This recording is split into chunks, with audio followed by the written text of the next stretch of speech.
नमस्कार जय जगन्नाथ मु कल्याणी आपण मानक स्वागत करुच्ची मो यूट्यूब चैनल कल्याणी हाथी को मु आज गोटे नुआ रेसिपी करी देखेबी मूला साग मसला रेसिपी। मैं गोटे कड़ाई रे गोटे चामच तेल ऐड करी नहीं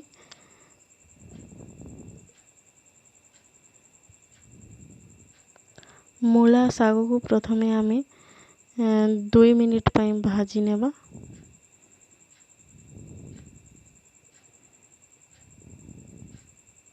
आपण मानकु मो वीडियो जदि भल लगे ताहले गोटे लाइक शेयर एंड सब्सक्राइब करदेवे। पाखरे थिबा बेल आइकन को मध्य प्रेस करदेवे जहाँ फल मो नुआ वीडियो रो नोटिफिकेशन आपण मानकु प्रथमे पहुँची जिवो।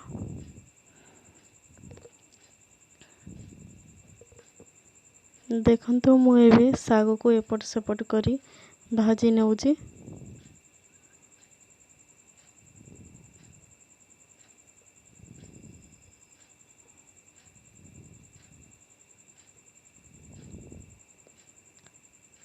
दुई मिनिट पाई आमे गोटे ढांकुणी ढांकी देवा। मुझे मसला प्रस्तुत करी। बादाम नहीं मु अल्प किछि हाफ चामच जीरा 2टी सुखिला लंका रसुण सरिष हाफ चामच।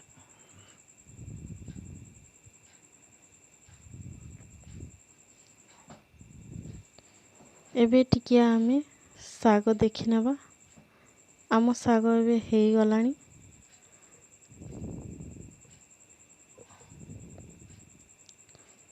तापरे मु चॉप करिथिबा माखन और बैगण को एथिरे ऐड करी नेली।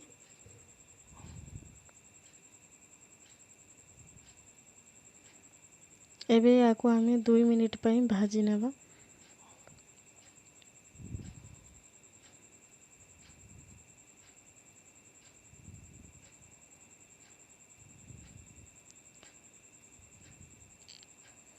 ढांकुणी साहाय्य रे आमे एबे याको 2 मिनिट पाई सिझिबा पाई छाड़ी दवा। देखंतु 2 मिनिट हे गलानी।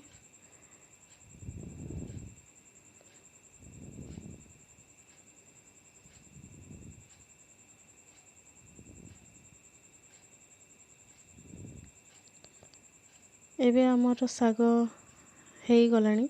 मुझे गोटे प्लेट रे काढ़ी नेबी।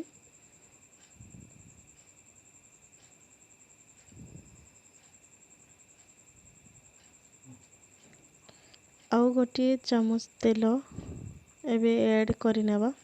गैस को मु प्रथमे ऑन करी नेली। तेल गोटे चामच ऐड करी नेबा।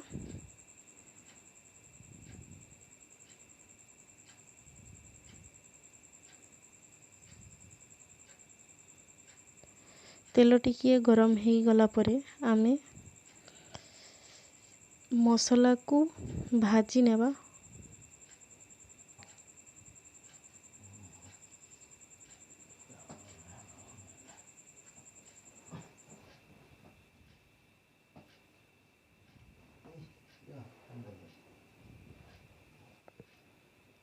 दुई मिनिट पे आम मसला भजा हबो अधिका भजा हबो नहीं।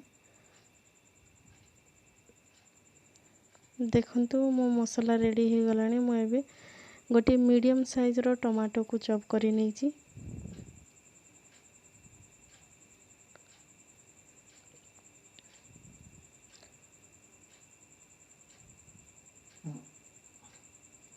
एबे स्वाद अनुसार मु लूण ऐड करी नेछि।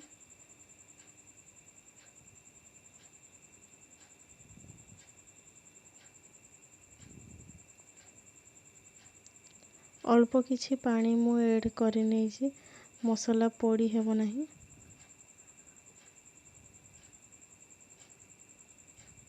मसला टी भलो भाबरे भाजी हो गलानी। मु एबे साग को ऐड करी नेछि।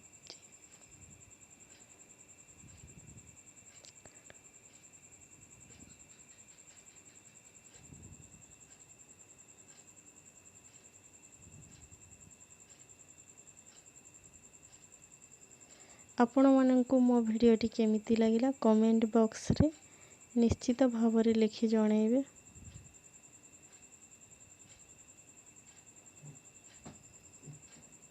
ଏବେ ମୁଁ ଢାଙ୍କୁଣୀ ସାହାଯ୍ୟରେ ଆଉ 2 ମିନିଟ୍ ପାଇଁ लो फ्लेम्रे भाजी नौची।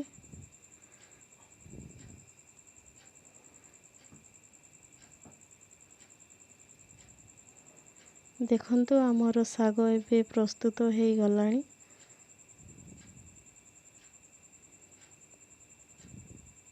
एबे आमे गोटे प्लेट रे याकू सर्व करि नेबा। देखंतु प्रस्तुत हो गला आमर मूला साग मसाला।